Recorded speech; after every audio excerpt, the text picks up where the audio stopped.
Would you believe that one of the wildest conspiracy theories in rock history is also one of the easiest to debunk?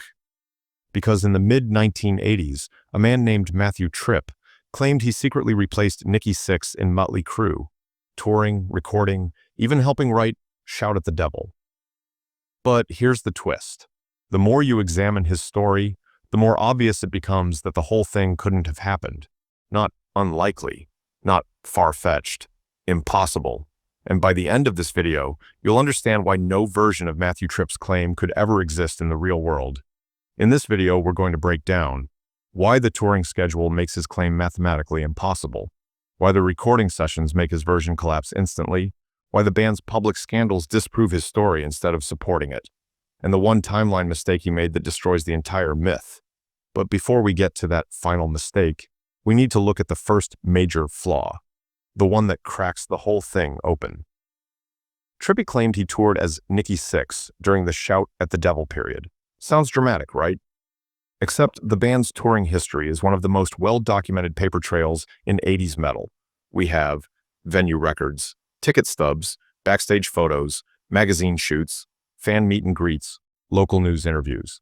And in every single one of them, Nikki Sixx looks like Nikki Sixx, not roughly similar, not same vibe. Literally Nikki Sixx. Face structure, hairline, tattoos, scars, height, posture, everything. There's no missing window, no mysterious gap, no canceled run where a swap could have happened. If Matthew Trippe replaced Nikki Sixx, every photographer, reporter, groupie, tour manager, and fan somehow failed to notice. Impossible.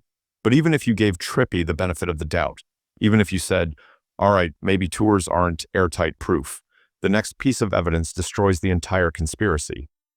Trippe claimed he recorded bass lines and helped write songs. Here's why that can't be true. The Shout at the Devil and Theater of Pain sessions were supervised, documented, logged, witnessed, and multiple engineers, producers, and assistants, people who were paid to be precise, described Nikki Sixx being present. We also know something else. Nikki wrote songs obsessively.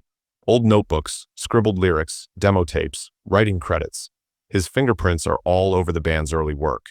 If Trippe had been in the studio, producers would have had to lie, engineers would have had to lie, labels would have had to lie, writers would have had to lie, band members would have had to lie.